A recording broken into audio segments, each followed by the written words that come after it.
6 years ago, my sister stole my millionaire fiancé, the man I was about to marry.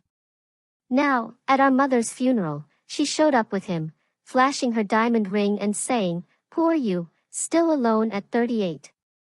I got the man, the money, and the mansion." I smiled, turned to her, and said, "Have you met my husband yet?" When I called him over, her face went completely pale, because my husband was actually. Full story. Can you even begin to imagine the gut-wrenching feeling of standing at your own mother's funeral, knowing the woman who stole your millionaire fiancé was about to walk in? And then, she had the audacity to flash her ring, to gloat, whispering, "Poor you, still alone." Oh, honey, that moment was pure fire. My name is Rebecca Wilson, and at 38 years old, that's exactly where I found myself, standing at my mother's funeral, dreading the inevitable arrival of my sister, Stephanie. It had been 6 long years since she ripped Nathan, my millionaire fiancé, the man I was going to marry, right out of my life. 6 years since I'd seen either of them. But when they finally glided in, Stephanie's diamond ring practically blinding me with its sparkle, and that familiar smug smile plastered on her face, I felt this strange, unexpected calm. She had no idea what was waiting for her. She had no idea who I was waiting for. Before I tell you how my sister's face turned white as a ghost when she realized who I'd married, do me a favor and let me know where you're watching from in the comments. And if you're looking for stories about bouncing back from betrayal, hit that subscribe button to join my journey. My mom, Eleanor, she was truly the heart of our family. Growing up in our modest suburban home outside Boston, she was the one who taught me what strength and dignity really looked like. We had this incredible bond, something that just deepened as I got older. Even after I moved into my own apartment downtown and really started building my career as a marketing executive, I called her almost every single day. She was my confidant, my advisor, my biggest cheerleader. So when she was diagnosed with stage 4 pancreatic cancer 8 months ago, my world it crumbled. Despite all the aggressive treatments, we both knew our time together was limited. But Mom, she faced it all with this remarkable grace, always more concerned about us, her family, than her own suffering. Her final weeks were peaceful, surrounded by everyone she loved in the home where she'd raised us. She slipped away holding my hand, after making me promise to find peace in my own life. 6 years earlier, when I was 32, my life, on paper, looked perfect. I had the career, the friends, the cool apartment. But something was missing, you know? I was working 60-hour weeks, dating occasionally, but nothing serious ever stuck. And then, at a charity gala, my college friend Allison introduced me to Nathan Reynolds. Nathan was charismatic. Perfect teeth, this incredible confidence that just filled the room. He was a self-made tech millionaire, only 36, the kind of success story you'd read about in magazines. Our connection was instant. We shared a love for art, for travel, for having big, ambitious goals. After our very first date, at this exclusive restaurant overlooking the harbor, I called my mom and told her I'd met someone truly special. Our relationship took off like a rocket. Weekend trips to Martha's Vineyard, box seats at the symphony, intimate dinners became our whole routine. Nathan was so attentive, so generous. Always bringing thoughtful gifts, planning these elaborate dates. After 18 months, during a private dinner on a yacht in Boston Harbor, he proposed. A 5-carat diamond ring. I said yes without a second's hesitation. My parents were over the moon, especially Mom, who immediately started dreaming up the perfect wedding. Nathan had the resources to make any wedding dream come true, and Mom insisted we shouldn't hold back. Then there was my younger sister, Stephanie. She's only 2 years younger than me, and honestly, we had this complicated history. As kids, we were close, but there was always this constant, underlying competition. Stephanie always wanted what I had, toys, friends, attention. If I achieved something, she had to match it, or even exceed it. Mom always tried to keep the peace, making sure we both got our special time and attention. Despite all that, I chose Stephanie as my maid of honor. Mom said it would bring us closer, and I wanted to believe that, as adults, we had moved past all that childish jealousy. When I first introduced Stephanie to Nathan at a family dinner, she complimented him excessively. I noticed her touching his arm, laughing a little too hard at his jokes. But I just dismissed it. That's just Stephanie being her charming self, I thought. We held our engagement party at my parents' colonial-style home. Stephanie even helped Mom with the decorations, hanging fairy lights, arranging flowers. But throughout the evening, I kept catching Stephanie watching Nathan across the room. The moment our eyes met, though, she'd quickly flash a smile and raise her glass to me. Later that night, as guests were leaving, Mom pulled me aside in the kitchen. "Rebecca, dear," she said, her voice careful, while she arranged leftover appetizers, "I notice Stephanie seems quite taken with Nathan." "She's just being friendly, Mom," I replied, washing champagne flutes. "Besides, she's dating that pharmaceutical rep, Brian." Mom nodded, but she didn't look convinced. "Just be careful, honey. You know how your sister can get when you have something she admires." I kissed her cheek, reassuring her everything was fine. "We're adults now, Mom. Stephanie's happy for me. I'm sure of it." Oh, how wrong I was. How painfully, devastatingly wrong. 3 months before our wedding, I started noticing subtle changes in Nathan. He began working later, often answering texts at odd hours, always with the excuse of international clients. Our usual Friday date nights were suddenly rescheduled for emergency meetings. When we were together, he seemed so distracted, constantly checking his phone, giving me only partial attention. More concerning, he started criticizing things he once loved about me. My laugh was suddenly too loud in public. My favorite blue dress, which he used to adore, now made me look washed out. Even my habit of reading before bed, something he'd found endearing, became annoying because the light kept him awake.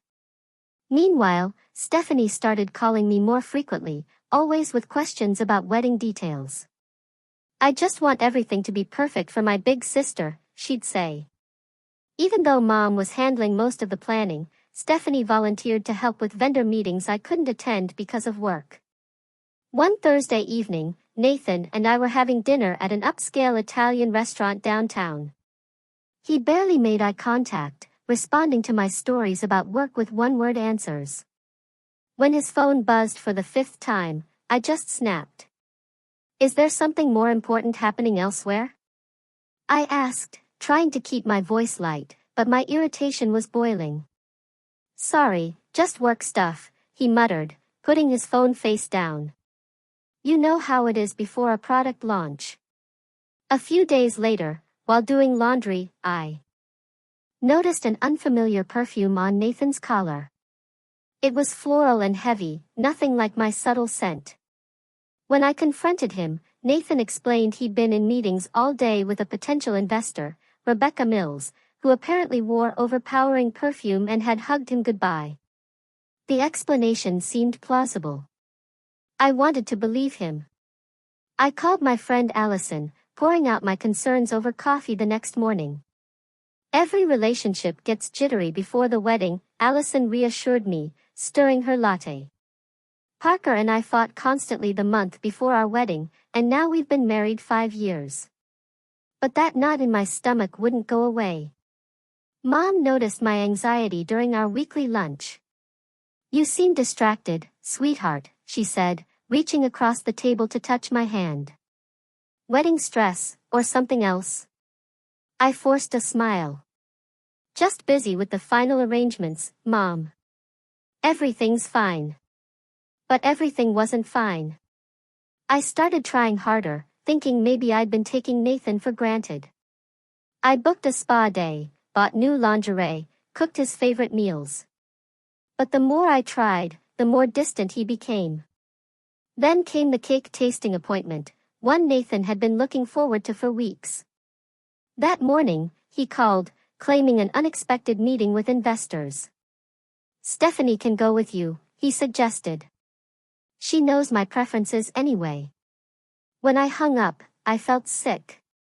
How did my sister know my fiancé's cake preferences better than I did?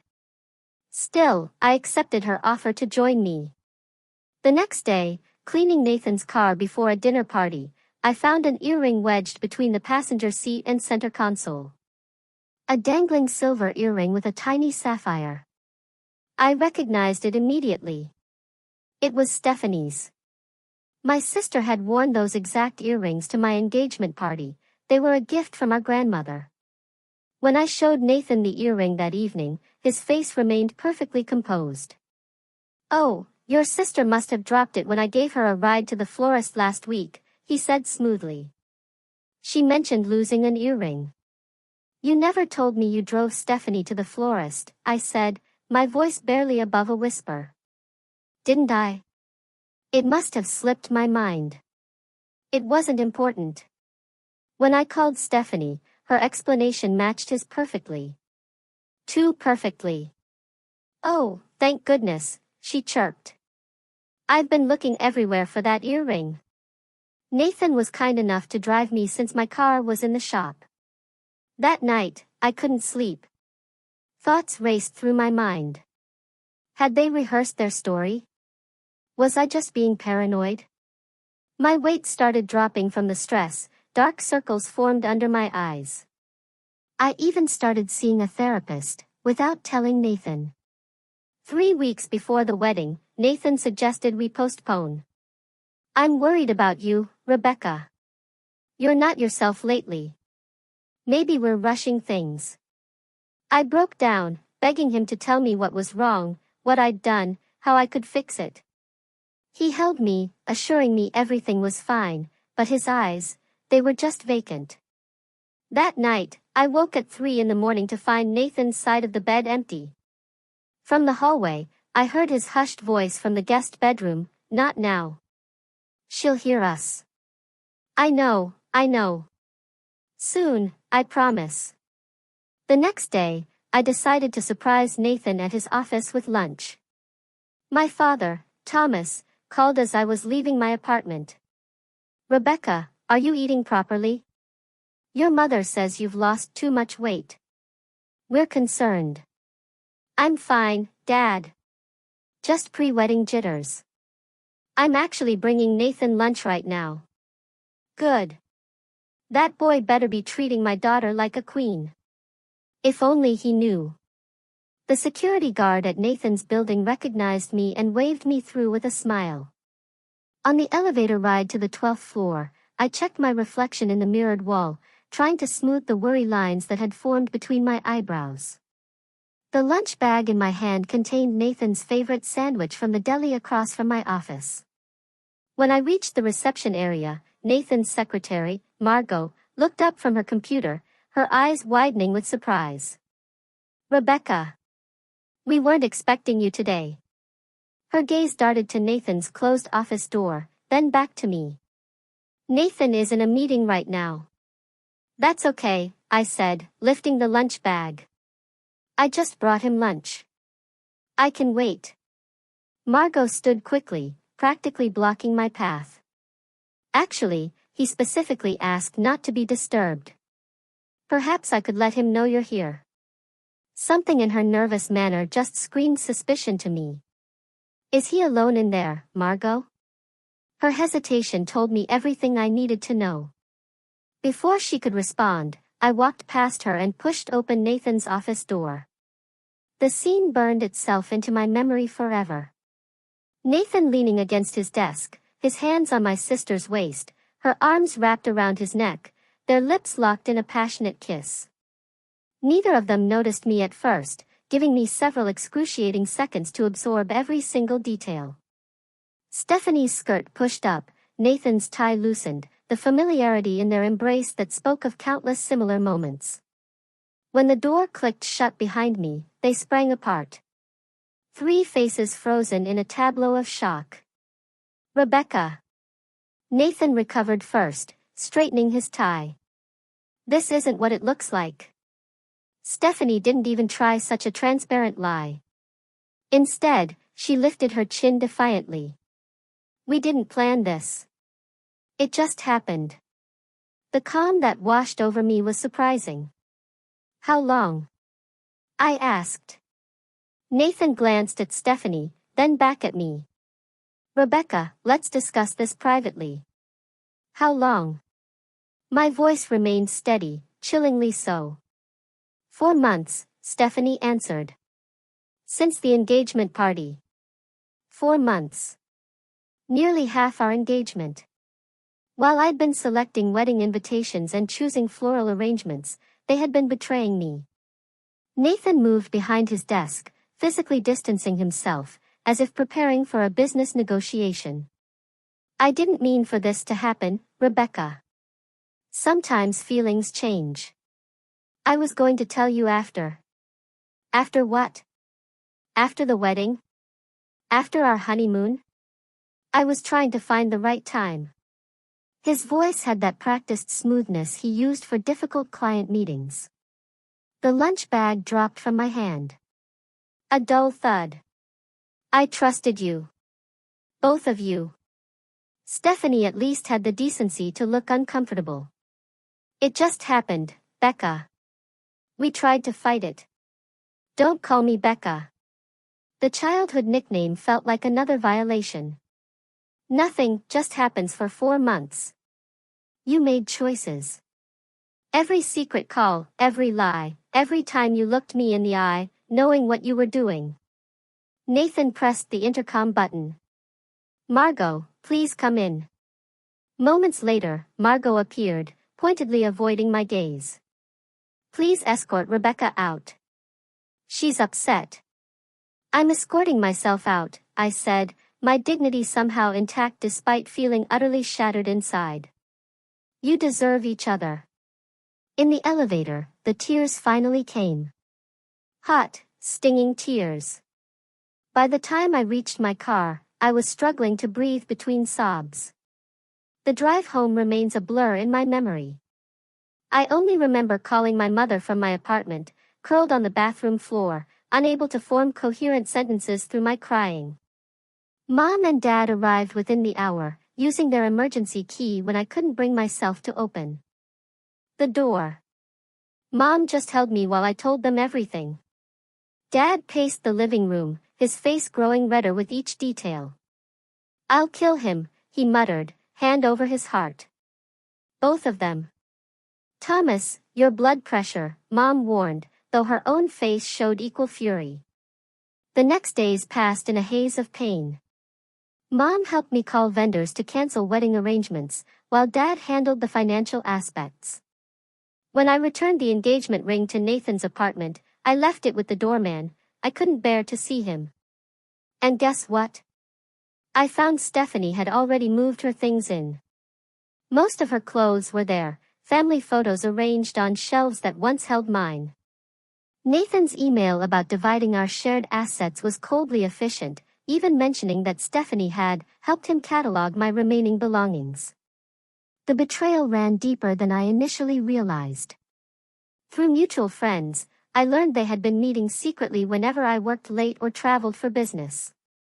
Stephanie had pursued him deliberately, finding excuses to see him alone, sending texts and photos when I wasn't around.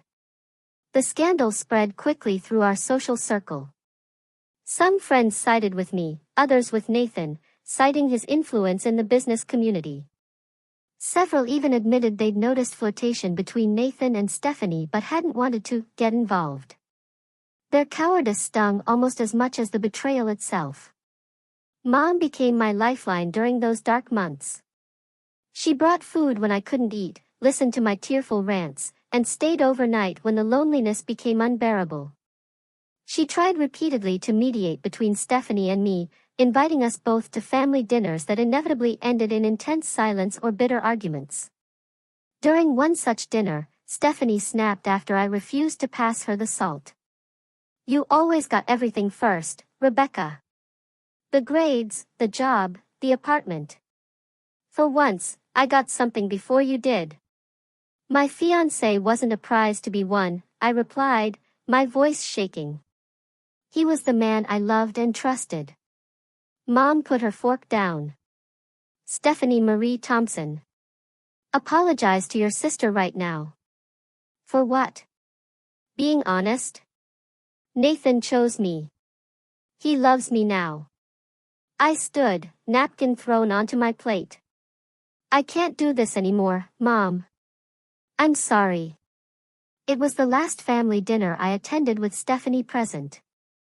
Dad's heart problems worsened from the stress of his daughter's feud, requiring medication adjustments and additional doctor visits. Mom aged years and months, the lines around her eyes deepening as she tried desperately to hold her family together. 6 months after discovering Nathan and Stephanie's betrayal, I hit rock bottom. My therapist diagnosed me with depression and recommended medication. Work suffered as I struggled to focus, eventually losing a major client after a disastrous presentation where I broke down crying. My boss suggested a leave of absence, but I knew staying in Boston, where memories lurked around every corner, would only prolong my suffering. When a marketing director position opened in our Chicago branch, I applied immediately. The interview went surprisingly well. My desperation for change, perhaps, read as enthusiasm. 2 weeks later, I received the offer. Mom helped me pack my apartment, carefully wrapping photos and mementos in tissue paper. As we sorted through my belongings, deciding what to keep and what to donate, she broached the subject that hung between us. Will you ever consider forgiving Stephanie? She asked, sealing a box with packing tape. I continued folding sweaters without looking up. I don't know, Mom. Not now. Maybe not ever. Forgiveness isn't about them deserving it, she said softly.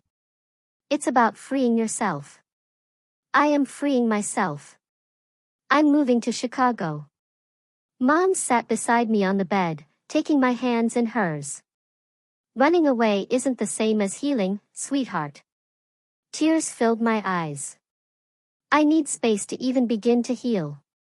Can you understand that? She nodded, pulling me into a tight hug. Promise you'll call. Promise you won't shut us out completely. I promised. Saying goodbye to my parents was harder than I anticipated. Dad held me longer than usual, his voice gruff with emotion. You show them, kiddo. Build a life so good they'll choke on their regret. My first weeks in Chicago were lonely and doubt-filled. My studio apartment felt sterile and unfamiliar.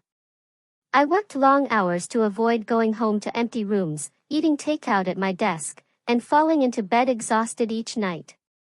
Then came the news that twisted the knife deeper. Mom called one Sunday morning, her voice cautious.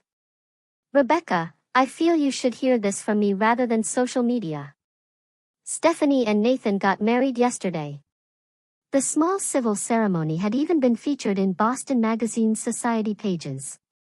Nathan's business connections ensured coverage despite the modest scale. The accompanying photo showed them beaming outside the courthouse, Stephanie wearing a simple white dress, my former engagement ring prominently displayed on her finger. That night was my lowest point.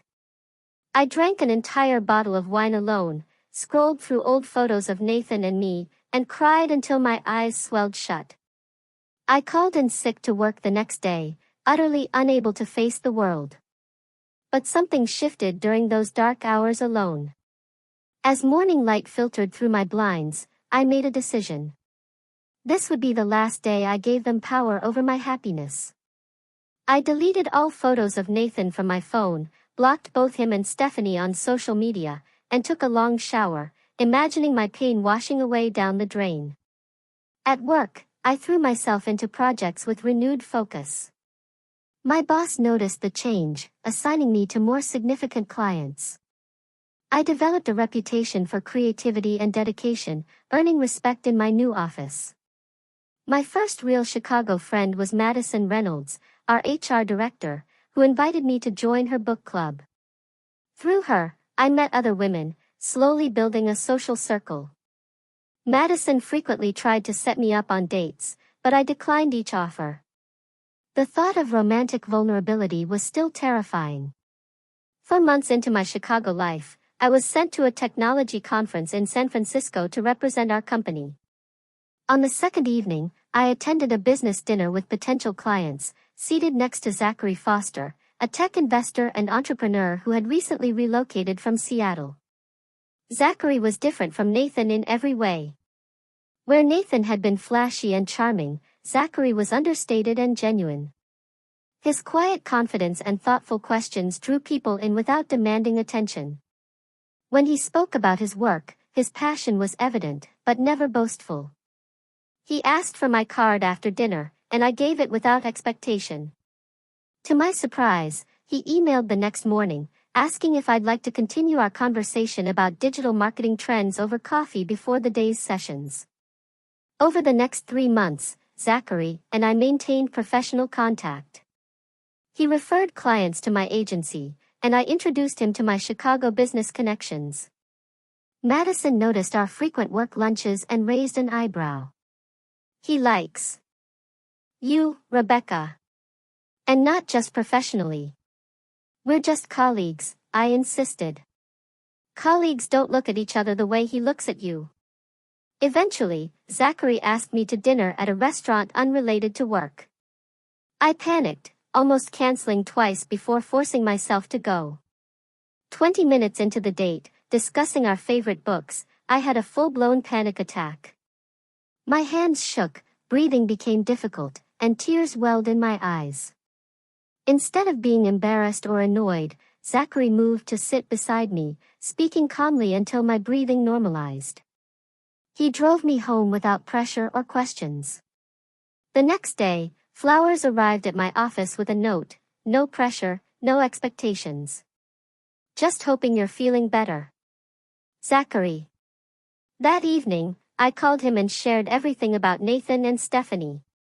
He listened without interruption, then shared his own story of heartbreak from his past marriage that ended when his wife left him for his business partner, taking half their joint company in the divorce. Broken trust leaves scars, he said. Anyone worth your time will understand that healing isn't linear. Over the following months, we built a foundation of friendship first. Zachary never pushed for more than I could give, respecting my boundaries while remaining steadfastly present. For our 5th date, he cooked dinner at his apartment instead of taking me to a crowded restaurant that might trigger my anxiety. When panic occasionally resurfaced, he knew exactly how to help me through it. For the first time since Nathan, I began to believe that maybe, just maybe, trust was possible again. 1 year after moving to Chicago, I barely recognized my life. My promotion to senior marketing director came with a corner office overlooking the river. My circle of friends had expanded beyond Madison to include several close confidants. And most surprisingly, I had fallen deeply in love with Zachary.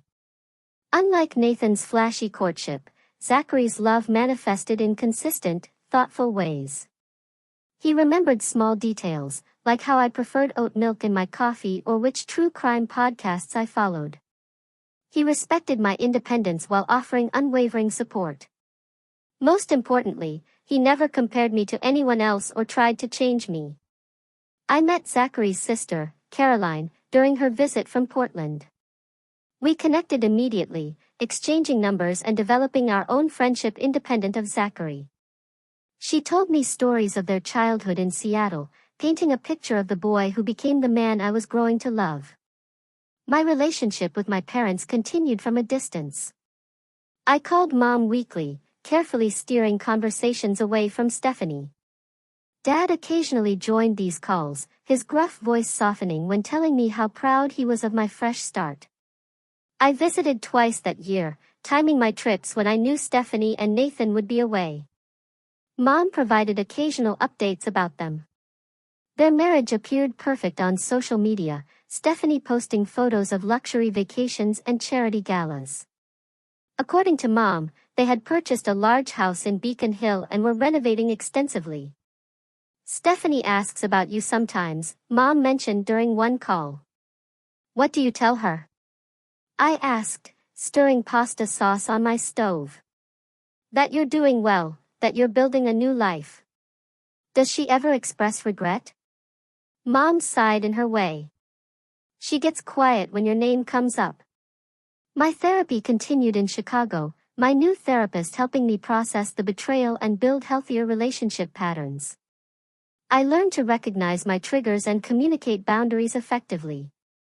Slowly, the nightmares about Nathan and Stephanie faded. In June, Zachary surprised me with a weekend trip to Michigan's wine country. We stayed at a charming bed and breakfast surrounded by vineyards, spent afternoons wine tasting, and evenings watching the sunset over Lake Michigan. For the first time in years, I felt completely present and happy, without the shadow of past betrayal hanging over me. On our last evening, walking through a garden filled with early summer blooms at the Chicago Botanic Garden, Zachary stopped beneath a trellis covered in climbing roses. "Rebecca," he said, taking both my hands in his. "This past year, knowing you has been the greatest gift of my life." When he knelt, producing a ring box from his pocket, panic flashed briefly. Images of Nathan's proposal threatened to overshadow this moment. But looking into Zachary's eyes, I saw only sincerity and love. "I'm not asking for an answer today," he said, seeming to read my hesitation. "I just want you to know that whenever you're ready, whether that's tomorrow or next year, I'll be here." Tears filled my eyes, but not from fear or pain. "Yes," I whispered. "I'm ready now." The ring was nothing like the ostentatious diamond Nathan had given me. A simple emerald with small diamonds on either side, elegant and understated, just like our relationship. That night, I called my parents with the news. Mom cried happy tears. "He sounds wonderful, darling. When can we meet him?" "Soon," I promised. "Very soon."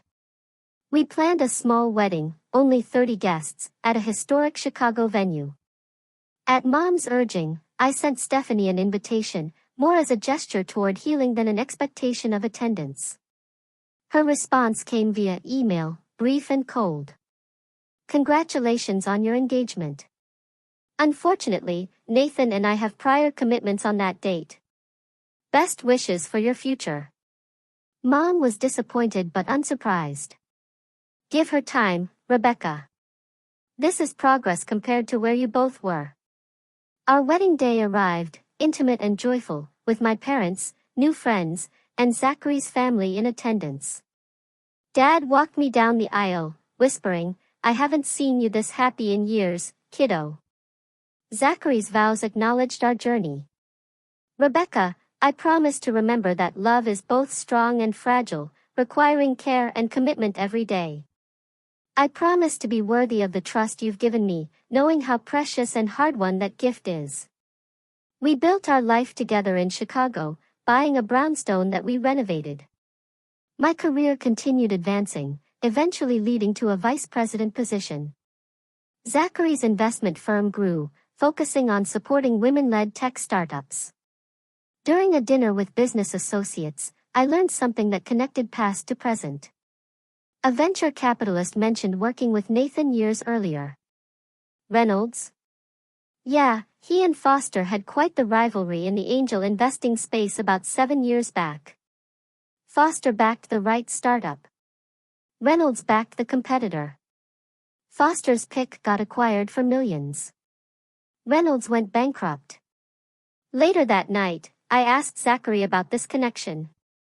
"I was going to tell you eventually," he admitted. "I knew who you were when we met at that conference. Not the details of what happened, but that you had been engaged to Reynolds. Why didn't you say anything?" "I wanted you to know me for me, not as someone connected to your past." I wasn't angry.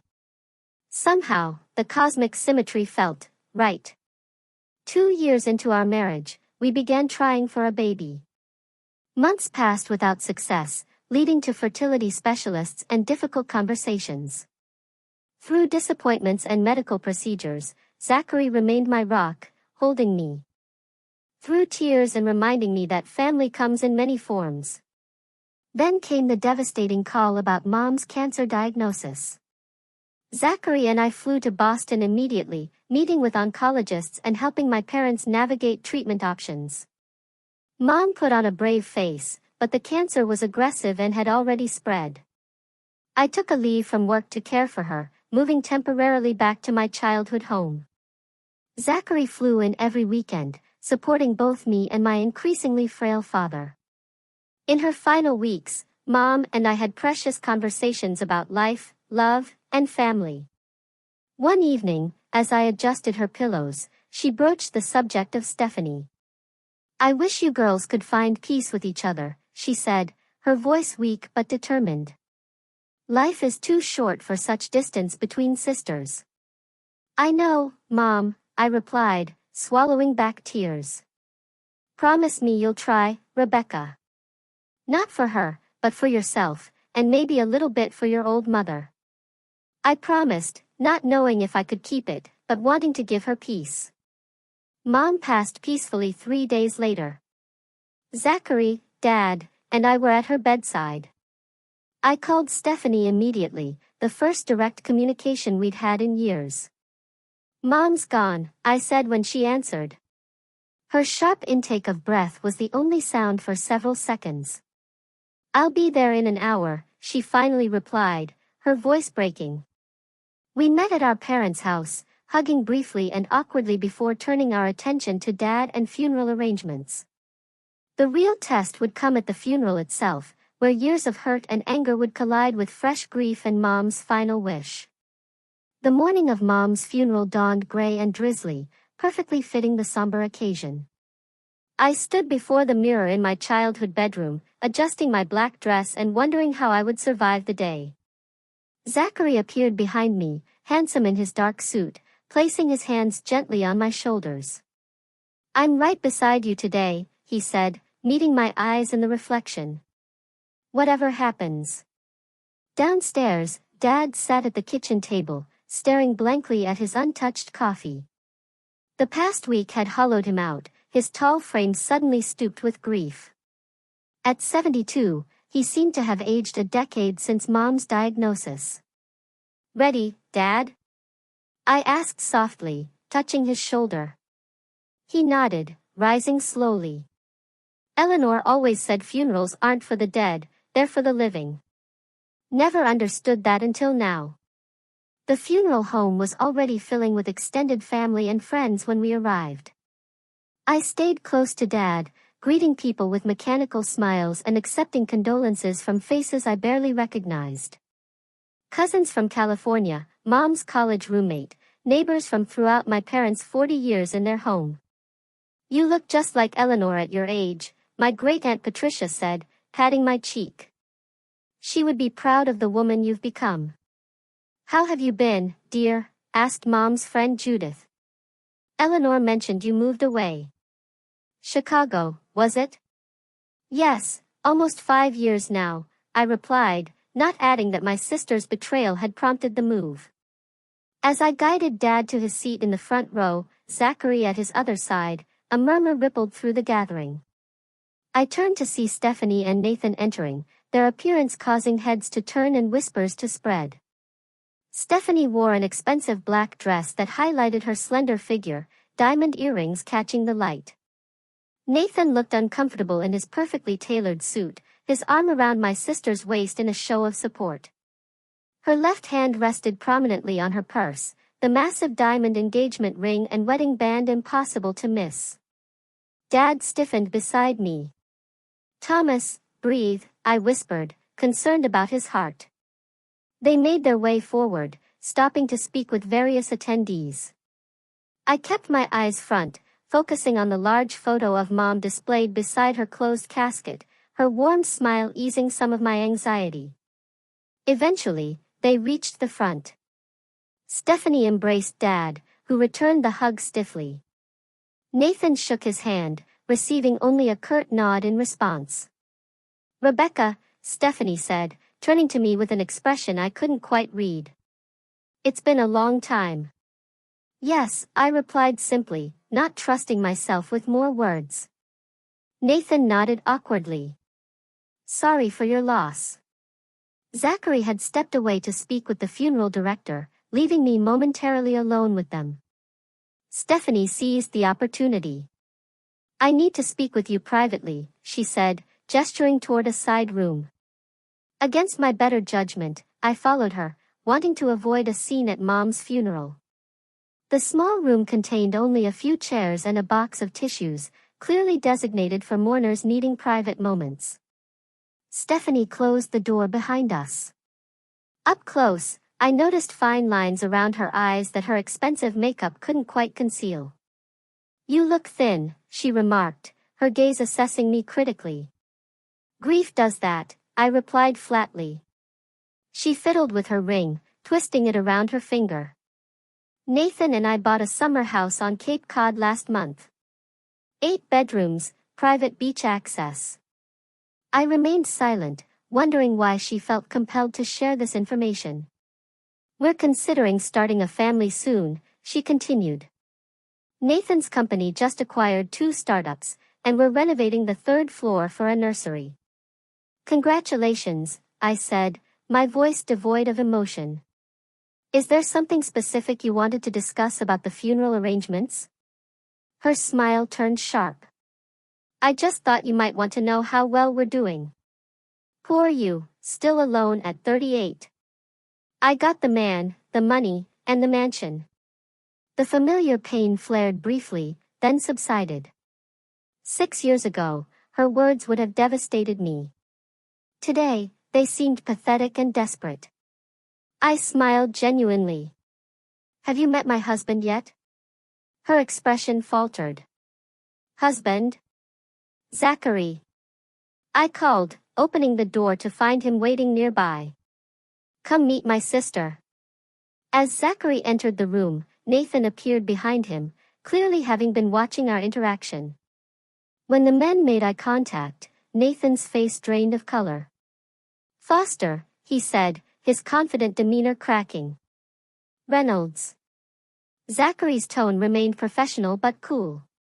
"It's been what, 7 years?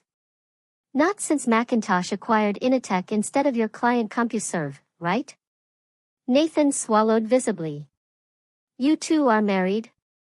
"2 wonderful years now," I confirmed, slipping my hand into Zachary's. "Zachary Foster," Stephanie repeated slowly. "As in Foster Investments?" "The same," Zachary replied. "Rebecca and I met at a tech conference in San Francisco." Nathan attempted to recover his composure.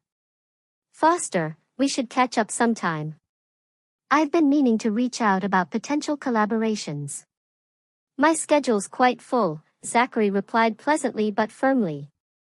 "But you can contact my office if you'd like." The funeral director appeared, informing us the service was about to begin. As we returned to the main room, whispers followed us, the connection between Zachary and Nathan clearly known in business circles. We had just taken our seats when Dad clutched his chest, his face contorting in pain. "Dad!" I cried as Zachary immediately called for help. We moved Dad to a private room, the funeral temporarily delayed. A doctor among the attendees examined him, determining it was likely stress and not another heart attack. Stephanie followed us, genuine concern on her face. "Is he okay? Should we call an ambulance?" Her voice shook slightly. "The doctor says he's stable," I replied, surprised by her sincerity, just overwhelmed. For 20 minutes, we sat together in awkward silence, united only by concern for our father. When he insisted on proceeding with the service, we returned to the main room, the brief crisis creating an unexpected truce. The funeral itself was beautiful and heartbreaking. I delivered a eulogy highlighting Mom's kindness, strength, and unwavering love for her family. When Stephanie rose to speak after me, she faltered after only a few sentences, tears overwhelming her. Without thinking, I moved to her side, placing a supportive hand on her back.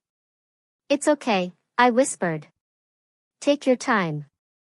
She gathered herself, completing her tribute to our mother with stories from our childhood that brought both tears and gentle laughter from the attendees.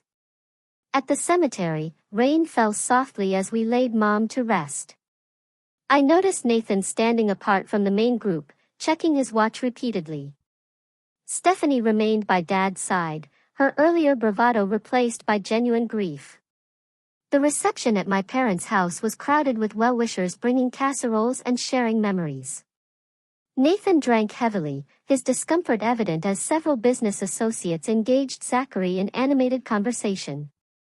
I overheard fragments about Nathan's company struggling with recent acquisitions and wondered if Stephanie's boasting had been covering financial troubles. Throughout the day, I maintained the dignity Mom would have expected, focusing on supporting Dad and honoring her memory rather than dwelling on old wounds.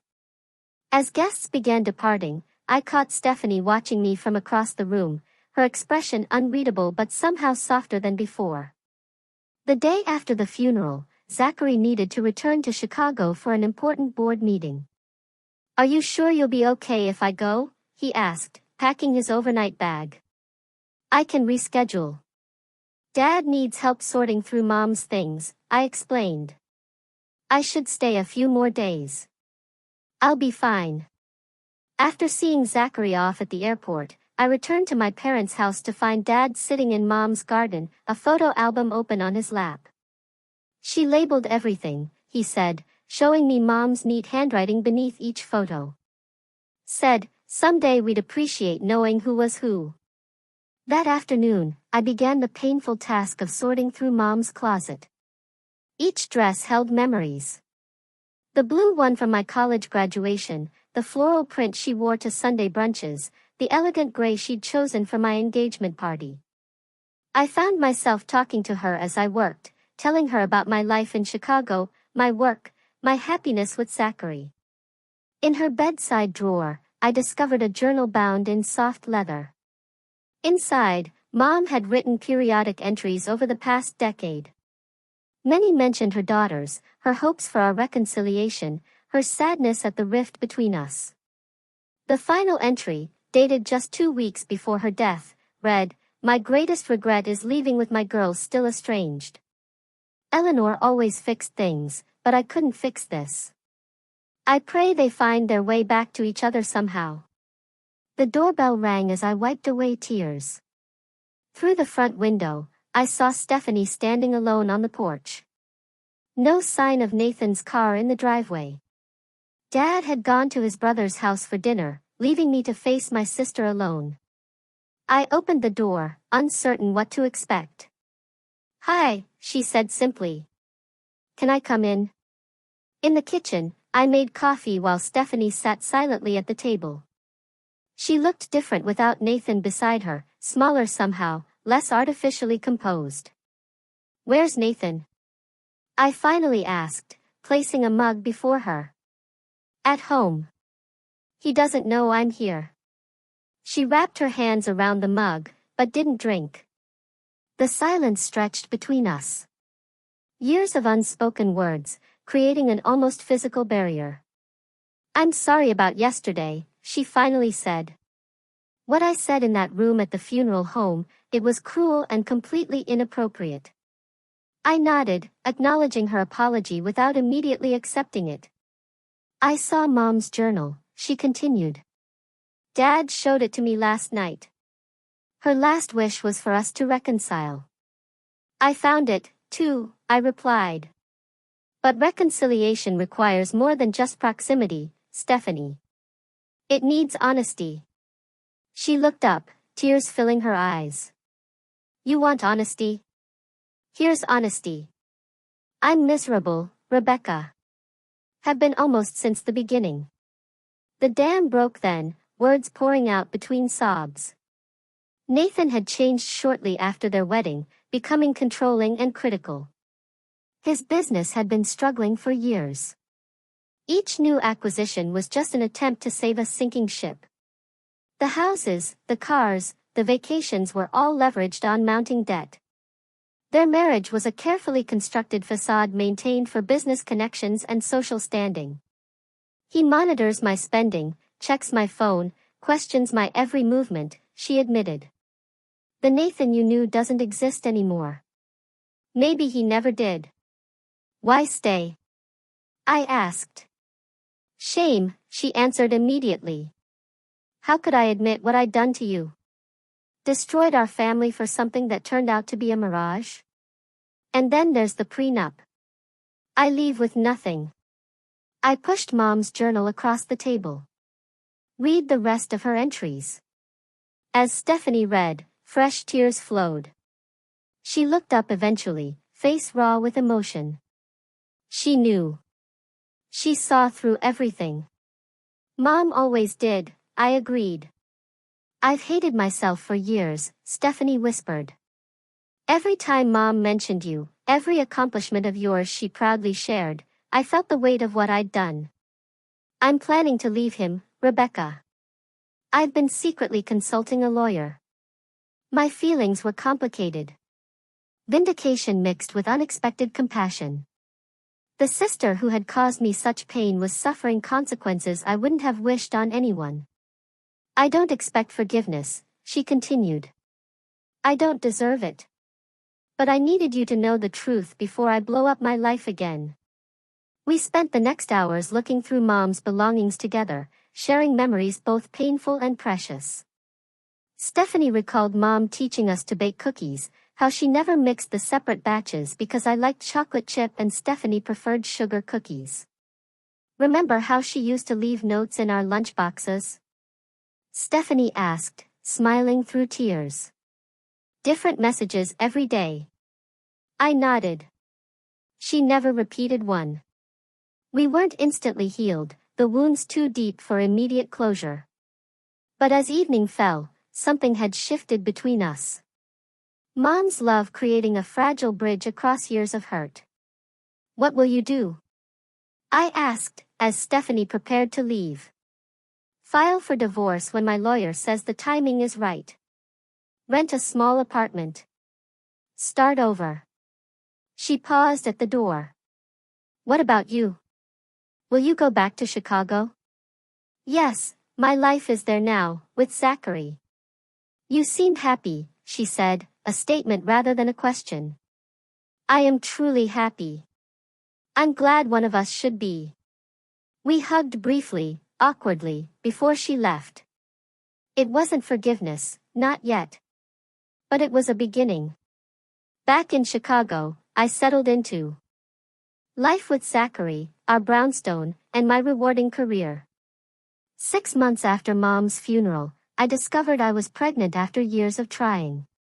The joy was tempered with sadness that Mom wouldn't meet her grandchild, but I felt her presence in quiet moments. Stephanie and I maintained cautious contact through occasional phone calls. She had filed for divorce and moved into a modest apartment, finding work at a small marketing firm. The gossip and judgment she faced in Boston social circles was difficult, but she seemed determined to rebuild authentically. The path that led me here was never one I would have chosen. Losing Nathan had seemed like the end of my world, but it had actually been the beginning of a far better one. With Zachary, I found not just love, but partnership, respect, and unwavering support. His success never overshadowed mine, but complemented it. Each of us growing stronger together. Mom had been right about forgiveness being for ourselves rather than others. The weight of anger and resentment had lifted gradually, allowing me to see my past with clarity and my future with hope. The scars remained, but they no longer defined me. As I sat in our nursery, Zachary painting the walls a soft green, I thought about the lessons I would someday share with our child. How loss can lead to finding. How endings create space for beginnings. How the hardest moments often direct us toward our truest path. My life had become richer and more authentic than I could have imagined during those dark days 6 years ago. Not despite the betrayal, but because of how it forced me to rebuild with greater wisdom and intention. Have you ever experienced a painful loss that eventually led you to something better? I'd love to hear your stories in the comments below. And if this journey resonated with you, please subscribe and share with someone who might need to hear that pain doesn't get the final word in their story. Thank you for listening, and remember that sometimes the most difficult chapters lead to the most beautiful endings. Leave a comment, hit that like button, and subscribe for more stories of resilience and unexpected blessings.